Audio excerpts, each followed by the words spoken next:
Welcome to Conversations with the Black Girl Blogger podcast, where you will hear amazing human interest stories from everyday people.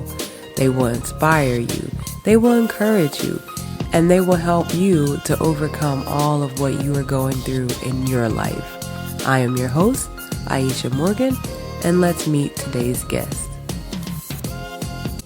Have you guys ever wanted to start your own podcast? Well, head over to Podbean. That is the host of my podcast, and they are an affordable, simple hosting and publishing site for all podcasts. And this month, you will get 1 month free to try out their service. Click the link in the description for more information.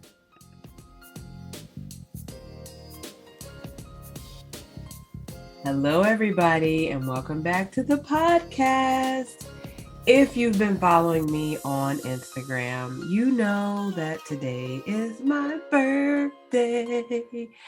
And so I'm doing a special happy birthday solo episode. So normally I don't really make a big deal out of my birthday.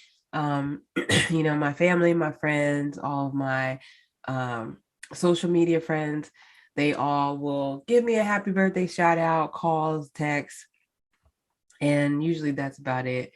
I go to dinner, drinks, happy hour, something.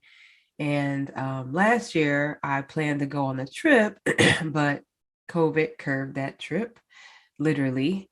And so hopefully this year we'll be able to take that trip to celebrate my birthday. But in the past, I have gone ice skating for my birthday for the first time in my 30s. It was not fun. I did not like it.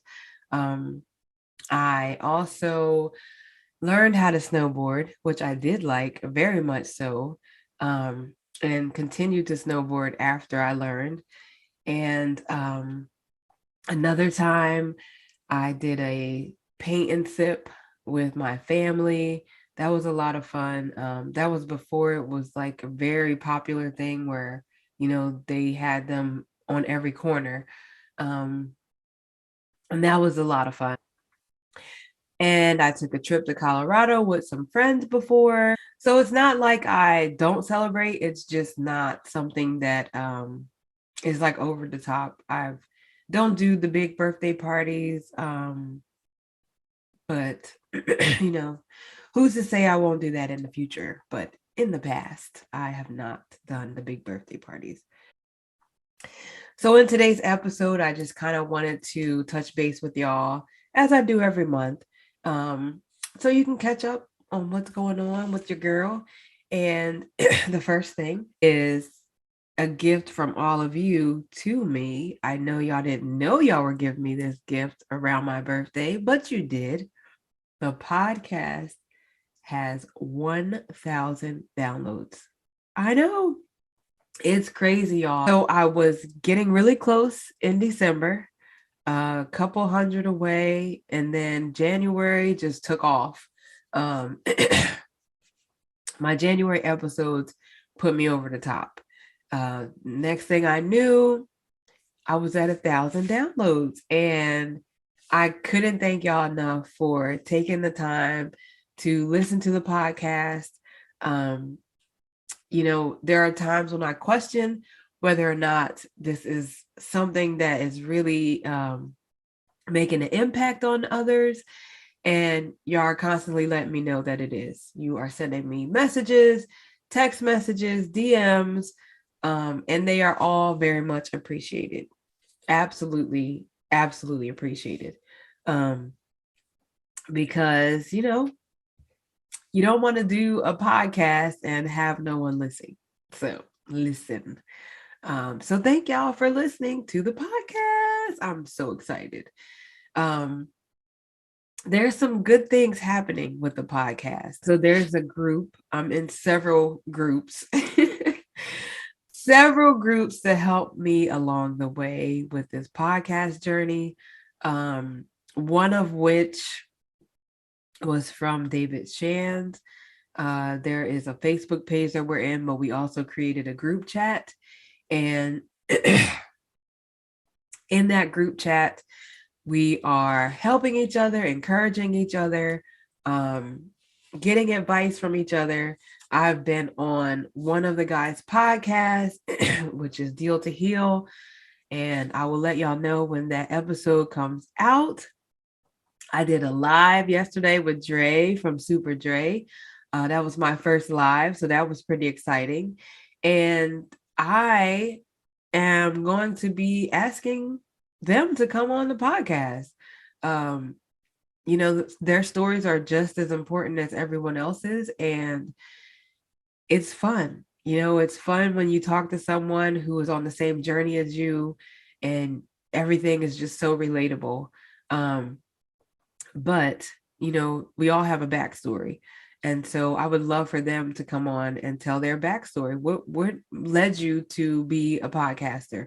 What did you go through to make you pick the topic that you picked for your podcast? So you guys will be hearing from them very soon, and I'm really excited to reach out to them to have them on the podcast. So I don't know what's happening with my allergies, y'all. I'm just so congested. The weather is killing me. Normally it's, pretty consistently cold in February, and it's been cold for about a week and a half, and today it was 70. And yeah, my body was not ready. So I apologize if you hear me sniffling. My nose is stuffed up, so I probably sound really nasally, more nasally than normal. So that's why. That is why. But I also wanted to ask you guys, what are your thoughts on some podcast topics? I had someone reach out to me for the first time and asked to be on the podcast, which is a big deal. This is someone that I don't know who contacted me on Instagram, gave me a synopsis of her story, and asked if she could be on my podcast. And I was 100% honored,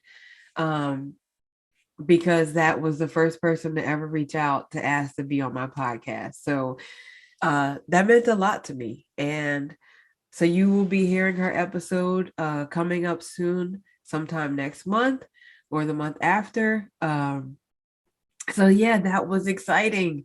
But in talking in my groups, my podcast groups, and narrowing down our niche, however you want to say it. I feel like I'm getting there. I revised my list of guests that I want to have on. Some of the guests that I had on in the past, I'm probably going to reach out to again for expansions on their first interview. But I really want to focus on, obviously, Black and Brown stories, as I always have. So I want to focus on episodes similar to last week with Jonathan, where he had this great story, and then on the other side of tragedy came out with the thought to focus on helping youth. He has a mission, and he's working on getting that mission out there and expanding it outside of the community of people that he knows. And so I would like to be that platform, not just for him, but for other people, where you listen to this episode, or you listen to their episode, and it's absolutely touching to you, and you want to help them in some way. But let me know what y'all think, because I am here for you, to bring you entertainment, to bring you amazing guests. So let me know what you think. One other thing is a possible name change that I've been kind of saying for the past couple of solo episodes. And I think I'm just going to take out the blogger, and I will just be conversations with the Black girl. Obviously, I have to do some more research to make sure that that name is not taken. But I can make some modifications. If you go onto my website, there is a section for blog posts, and it's empty because I haven't written any blog posts. So I was a blogger, and the blog, birthed this podcast, but I think I want to change the name. If you have suggestions for a name, please let me know. Um, I would love to hear them because, you know, sometimes when you're in it, you overthink it, and someone can give you a simple solution and it's like, Eureka, thank you. Thank you for that suggestion, and I'm going to take it. So please, please, please, please give me your suggestions. So if y'all see me looking down on YouTube, it's because I got my notebook. So of course, your girl's still in therapy, and things are going well. So I had a conversation with a friend of mine last week about a bad situation she had with a therapist, and she just felt like it was just her, and that therapy wasn't going to work for her. And I let her know, like, oh, no. Like, you will go through some therapists before you find the right person. And I told her I've had 5 therapists, 5, over the course of time. And my first therapist, I thought that I wanted an older Black woman to be my therapist. I felt like, it would feel more comfortable to me to talk to someone who was older, who had more experience, and could guide me in the right direction. And this was a lot younger, probably in my late 20s, early 30s when I saw her. And it was terrible. She was very judgmental, and the things that I was talking about, were very surface because we were getting to know each other those first sessions. And I just felt like I was just the worst person. I mean, she would be like, I remember I told her that there was something that happened at my job. And I remember talking to her about it, and feeling like I was called out because I'm the only Black person that was there at the time. And she said, well, if you just did your job, it wouldn't matter if you were Black or white. Oh, okay. If I just did my job, like, the situation had nothing to do with my job in particular. It was just one instance that happened between me and a coworker, that was blown out of proportion. And after the fact, I received an apology, and all was well. But she was like, if I just did my job, it wouldn't matter what color I was because no one would have anything to say to me about it. And that was probably like, I don't know, the 3rd or 4th session that I had with her. And I had already been on the fence about keeping her as my therapist. And just vibes, not because she did anything previously. Some of the comments she would make would kind of make me feel some kind of way. So that was that. And I didn't go to therapy for years after her because I had such a bad experience. And then I went back when I moved back to Houston. I found a therapist. She was a white woman, older white woman. And I went to her for a while. But I always felt like I was explaining things to her. So I am using terms and situations that happen that a Black person is probably very familiar with.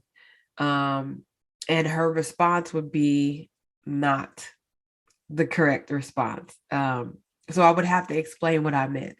And I'm like, no, when I say that, this is what I'm talking about. Um, when I say this is what I'm talking about. And so in certain situations, because a lot of the conversation I had with her was about my job, but when it would get personal, like I said, I was going to her for a while. So, um, you know, relationships started to brew, and I was in a relationship when I saw her. Um, so when I would talk about things pertaining to my relationship, I didn't feel like she understood where I was coming from or what I was talking about. So I ended up not going back to her. Went to another person, a Black woman, not younger, probably a little bit older than I was at the time, but definitely not a anti type of a difference in age. Um, she was great, and then she moved. She moved. This is before virtual, before everybody was online, and that was a thing. So she moved, and I had to find another person. So my fourth therapist was another white woman because my therapist before referred me to her. She was kind of younger. Uh, at that time, I was in my 30s. So she was probably early 30s, and I was probably like mid. No, I think we were both around the same age. Anyway, she was great. She was really nice, but there were some things that were happening race wise that I would talk to her about, and she didn't understand, rightfully so. And so it came to a point where I was just venting because she really couldn't give me the right type of feedback, the right advice. Um, it was very much so shell shocked that I was dealing with some things. Um, and we both mutually agreed, like, this is not going to work. And, she wasn't offended when I brought it to her attention, and she definitely understood why I wanted to find another therapist. Um, but again, I went to her for a while until the situation happened, and over the course of probably 2 or 3 sessions of us talking about different things, we just kind of both were like, yeah, this is not going to work. And so fast forward to my current therapist, and we meet virtually. So hopefully, if anything happens and she moves, we can still continue to have our sessions. She's amazing. She's around the same age as I am. And I wasn't worried about that. I wasn't worried about the fact that that I would perceive her as like a homegirl. And, she's extremely professional. She does relate things back to me based off of experiences in our generation, which is helpful because there are times that things happen and I'm like, oh, that is true. Like, yeah, that did happen when I was in a college or whatever. Um, Very relatable, gives me homework. I never had homework assignments before.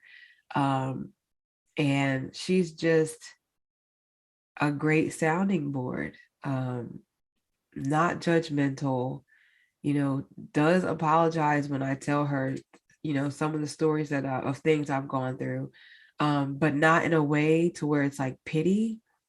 So some of my white therapists would be very much so like, oh, I'm so sorry that happened to you. No, she's like, wow, I can only imagine how that made you feel. And I'm sorry that you went through that.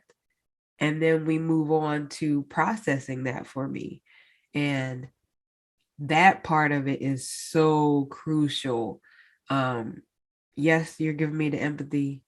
You are sympathizing or whatever you want to say, but it doesn't stop there. Now we got to dig deep into how did that make me feel? How do I feel about it now? Um, and a lot of my homework assignments are really going into that memory bank and thinking about things that I've gone through and how do I feel now? Like, how did I feel then? And how do I feel now? Some of it is like, what would you tell yourself then? Um, if you're looking at yourself right now and you can talk to yourself, what would you tell yourself? So lots of self-reflection, but it's good. Like, it's so good, y'all. I mean, tears are shed a lot, but there's just so many things that connect in our lives that we don't realize.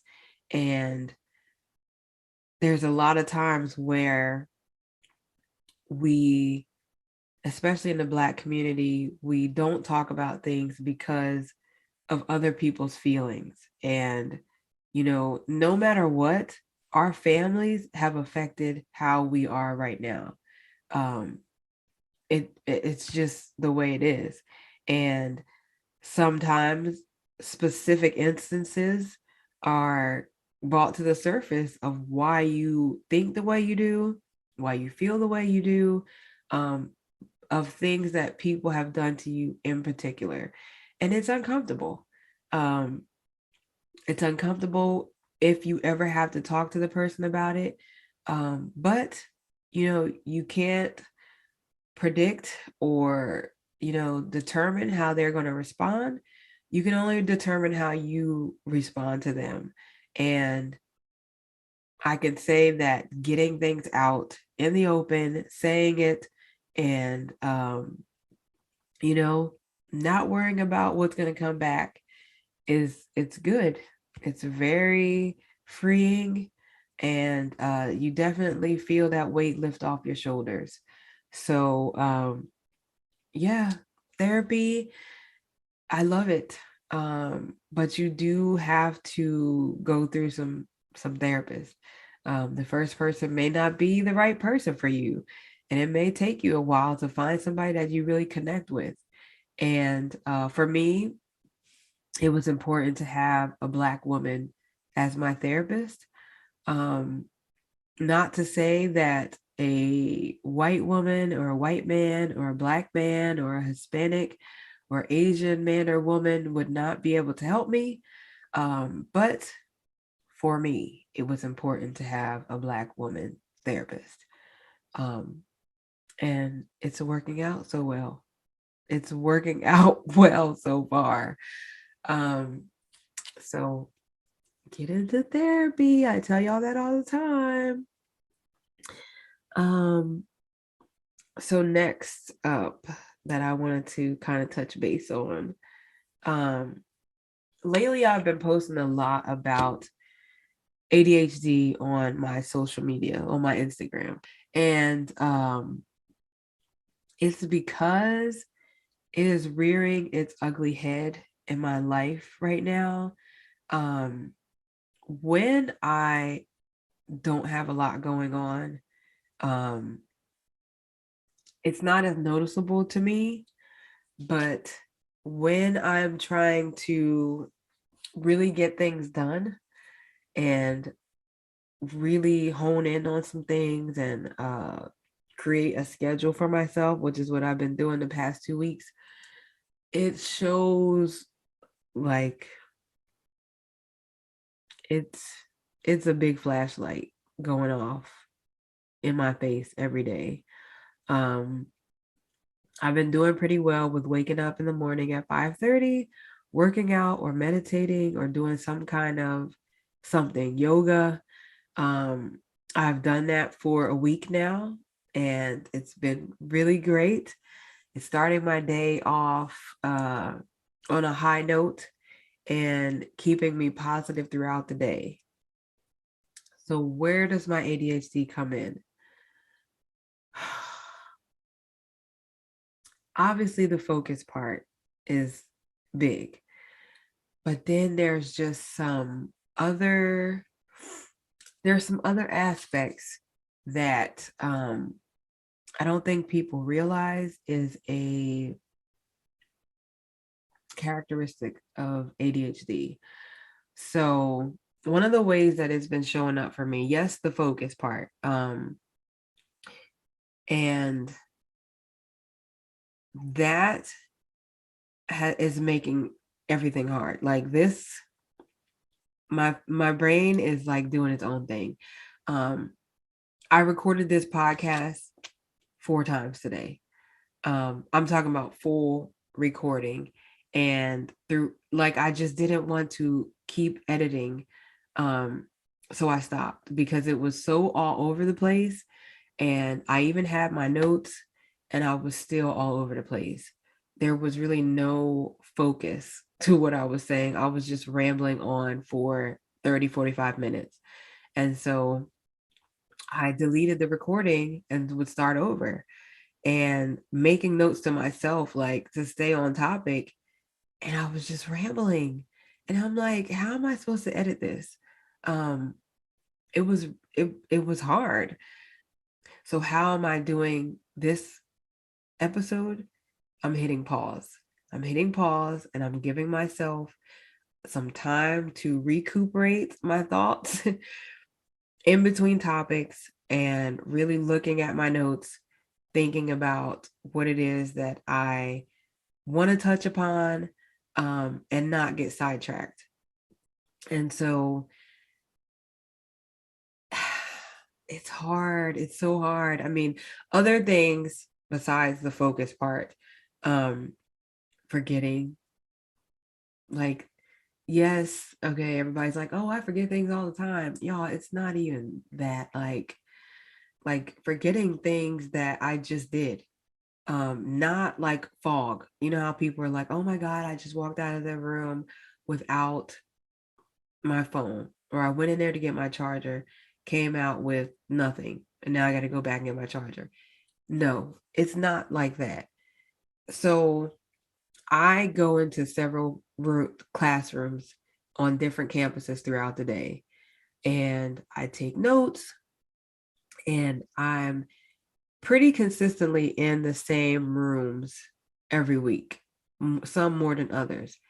And I can sit there and say, like, leave out of a room, taking notes, and be like, what the heck was his name? What was that kid's name? Oh my God, I talk to him all the time. What is his name? And in my head, there are like 500 names going through my brain. And I have to look at previous notes and be like, boom, that's him. Or I have to go look it up, like on her roster or on his roster. And I'm like, yeah, that's his name. Like, I was just in the room. I talk to these kids all the time. And just like that, I can't think. Same thing with my teachers. I know these teachers. I work with them every day almost. Um, and still I'll be like, what's her name? The teacher that oh my God, because I can't remember. Like, I cannot remember. And it does have to do a lot with my diet. When I'm not drinking enough water and eating crap, it's worse.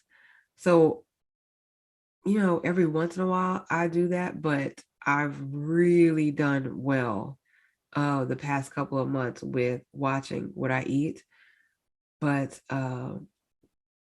it's still there. So I know that there are strategies and tips and tricks that I know I have to do that I haven't done. Um, so I have to implement those things, because whenever I am like focused on something, that's when I struggle. If I'm multitasking, Your girl is on it. I got it. But the focusing on the one thing is hard. I'm always going to be disorganized. As organized as I am, I'm disorganized. Um, I have things in my trunk for work, and they're just, there's no organization to it.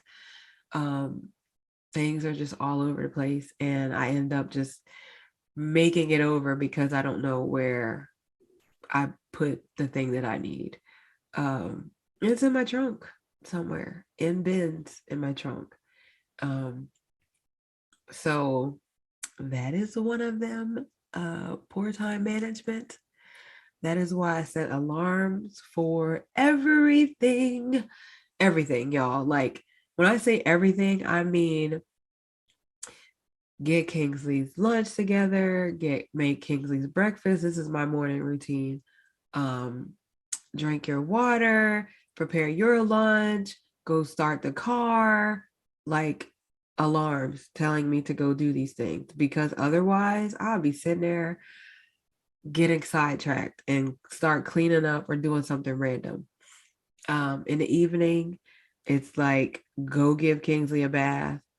Um, you know, do your podcast work, do other transition things outside of the podcast.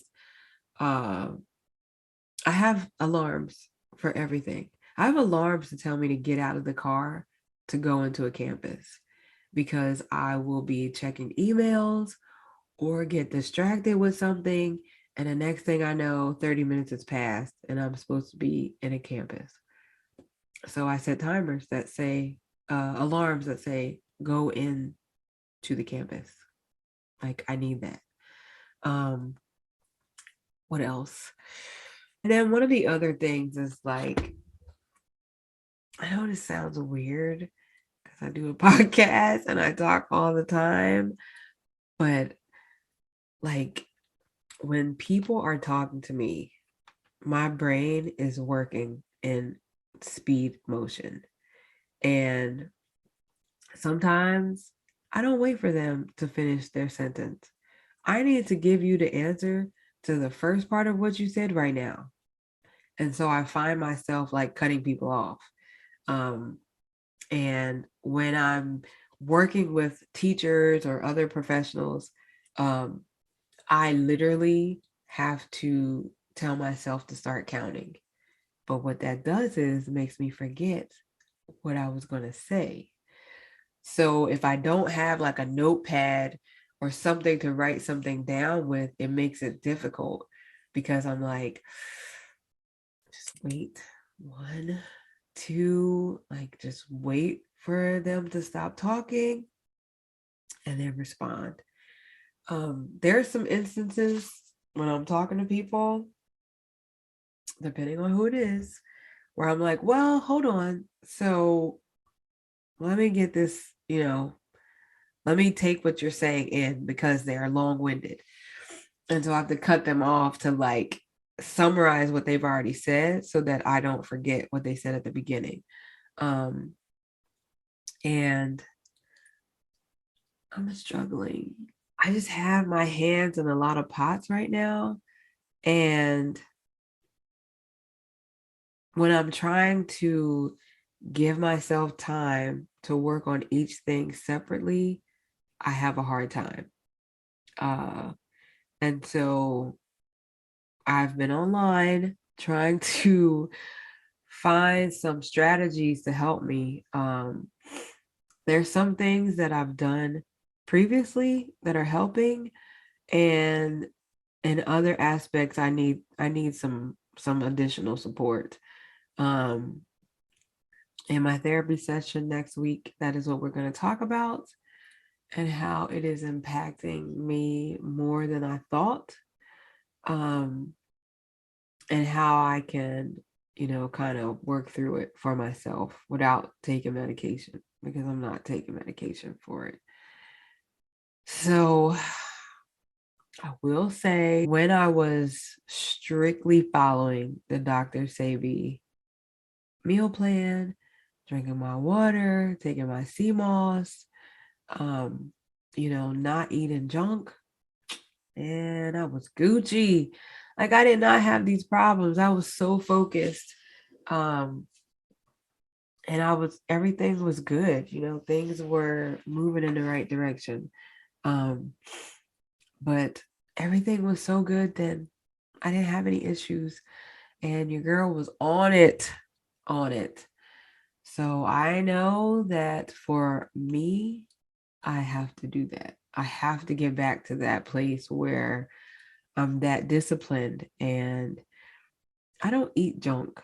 So let me just say that first. I don't eat a lot of, processed foods. But just because it's not processed does not make it good for you. So there are things that I eat that are organic and they are,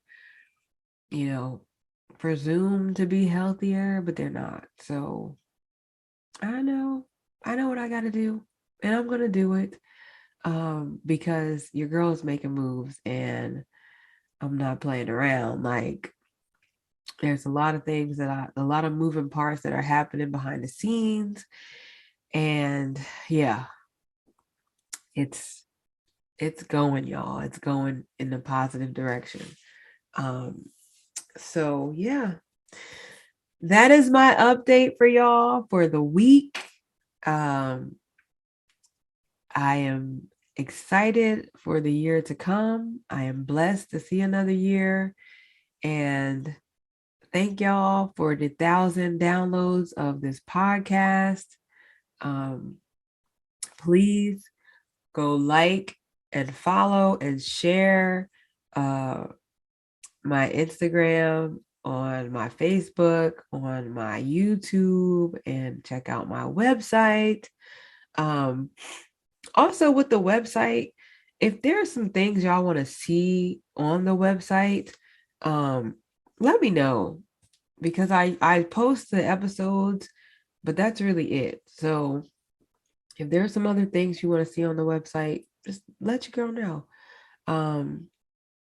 So yeah, thank y'all for rocking with me for 1,000 downloads. I'm super excited for what is to come for the podcast, for what is to come for me in general. I am just accepting all these blessings that God has given me. And y'all have a blessed rest of your week.